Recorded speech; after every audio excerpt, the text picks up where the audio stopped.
Peradaban tidak pernah ada tanpa sejarah.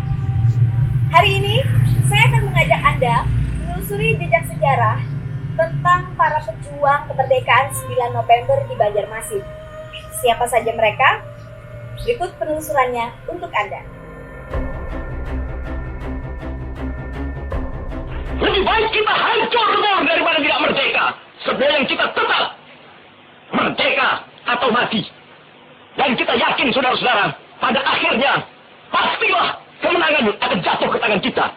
Sebab Allah selalu berada di pihak yang benar. Percayalah, saudara-saudara, Tuhan akan melindungi kita sekalian. Allahu Akbar, Allahu Akbar, Allahu Akbar. Peringatan Hari Pahlawan setiap tanggal 10 November menjadi momentum penting bagi seluruh rakyat Indonesia. Kecamuk perang yang terjadi di Surabaya melawan penjajah Belanda menjadi titik perjuangan rakyat di seluruh Nusantara. Di Banjarmasin, deklarasi perang justru terjadi sehari lebih cepat atau tepatnya tanggal 9 November tahun 1945. Inilah perang terbuka pejuang rakyat Banjarmasin di masa-masa kemerdekaan Indonesia. Targetnya adalah mengusir pemerintahan Nika di Banua.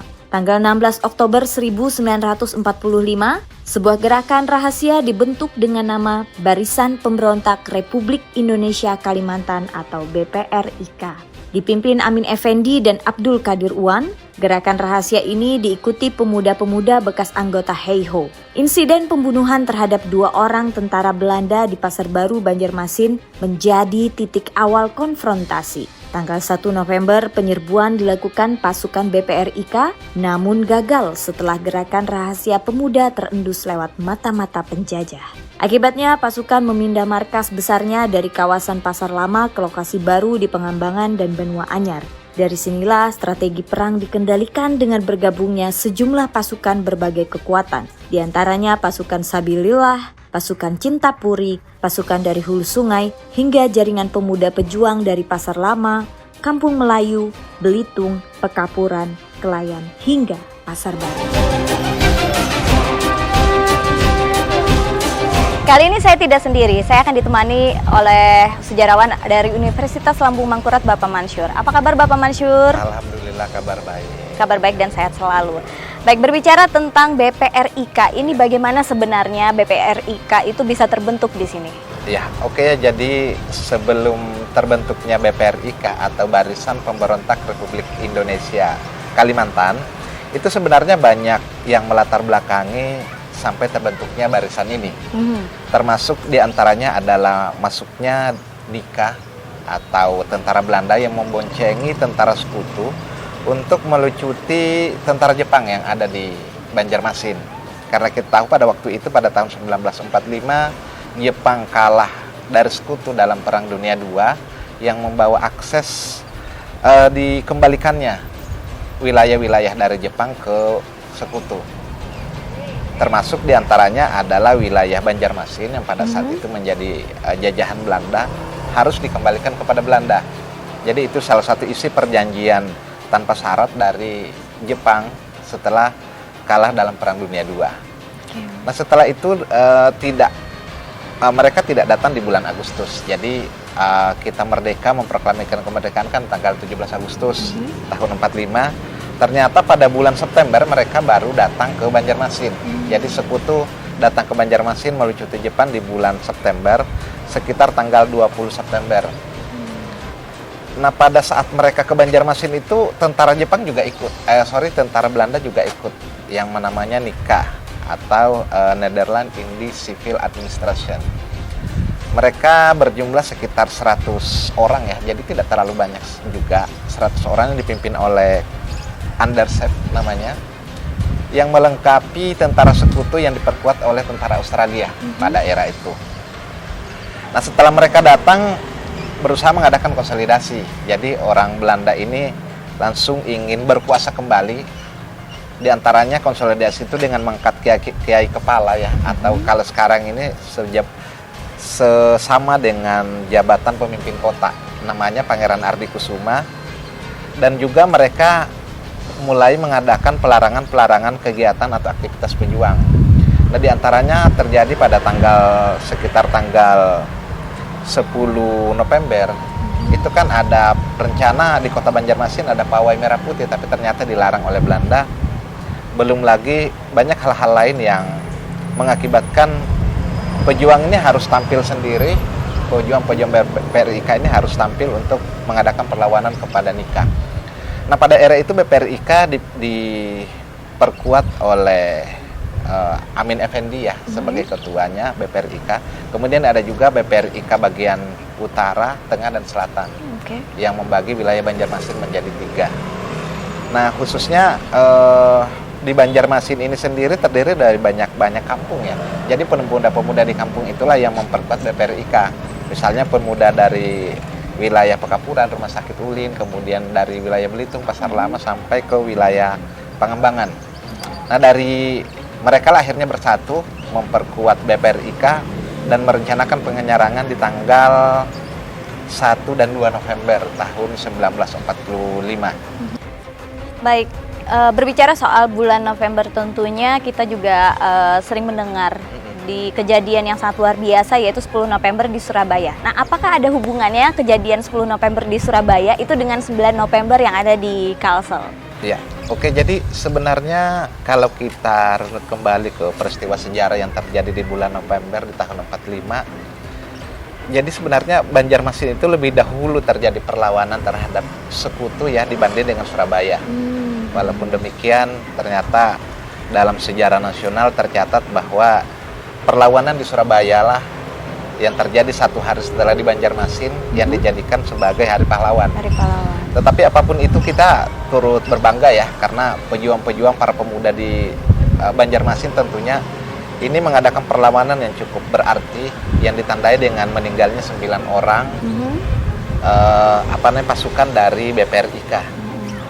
Jadi 9 orang meninggal terjadi pada tanggal 9 November. Kemudian perjuangan tanggal 9 November itu tidak merupakan kelanjutan ya. Jadi tidak hanya terjadi hari itu, sebelumnya sudah terjadi perencanaan serangan tanggal 1 atau 2 November. Jadi sekitar seminggu sebelumnya sudah direncanakan mau diserang tangsi militer Belanda dan juga wilayah Rumah Sakit Ulin, sehingga bisa mengusir tentara Belanda Nika yang ikut tentara Australia. Nah, pada tanggal 1 dan 2 November ini ternyata mengalami kegagalan ya, karena kurangnya koordinasi. Nah, setelah itulah baru diadakan kembali rencana penyerangan berikutnya yang lebih besar, yang mana BPRIK itu pada pasukan di wilayah utara itu diperkuat oleh Abdul Qadir Uwan, kemudian bagian tengah BPRIK bagian tengah oleh Amin Effendi, dan bagian utara itu oleh Badran. Jadi 3 kelompok itu, dan kemudian banyak lagi terdapat beberapa tokoh.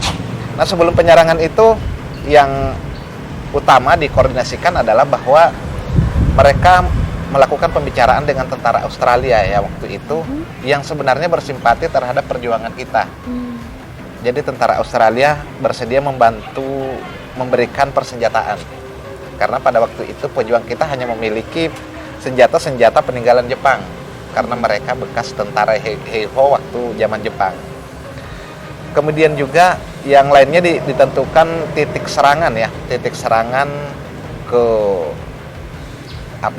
pusat pemerintahan Belanda yang pada waktu itu diperkuat oleh adanya tangsi-tangsi militer.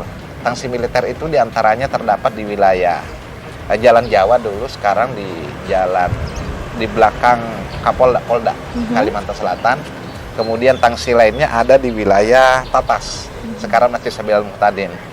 Kemudian mereka juga akan menyerang wilayah Rumah Sakit Ulin, karena di Rumah Sakit Ulin itu terdapat kan itu ada tawanan-tawanan Jepang pada masa Jepang itu yang ada di Puruk Cahu dan dikembalikan ke Banjar, dipersenjatai kembali oleh Nika, sehingga pejuang pada saat itu berpendapat baik kita serang lagi, seperti itu ya.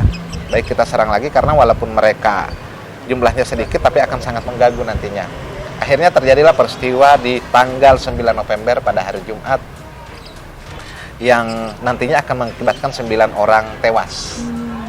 Di antaranya yang tewas itu adalah Badran, kemudian Badrun, kemudian ada Utuh, Umar, Tarin, kemudian ada Jumain, ada lagi kalau tidak salah itu ada 3 orang tambahan, itu ada Sepa, Dullah, dan Pak Amar. Jadi Pak Amar yang saya ingat ya. Jadi ada 9 orang yang akhirnya mereka tewas sebagai kusuma bangsa. Tapi memang perlawanan mereka cukup masif juga ya di saat itu, karena mereka dengan senjata-senjata rebutan dari Jepang, kemudian juga diperkuat oleh banyak pemuda yang masih belum berpengalaman, akhirnya bisa menunjukkan perlawanan kepada Belanda. Akan tetapi memang ya, walaupun pejuang itu mengundurkan diri, akan tapi bisa membuktikan ya bahwa di tempat kita memang juga terjadi perlawanan yang walaupun skalanya tidak sebesar 10 November di Surabaya, tapi momentumnya kita lebih dahulu dari kejadian 10 November di Surabaya. Baik, kemudian Pak Mansur, apakah ada pembalasan dari Belanda dan juga apa sih sebenarnya yang bisa kita ambil dari kejadian peristiwa 9 November ini?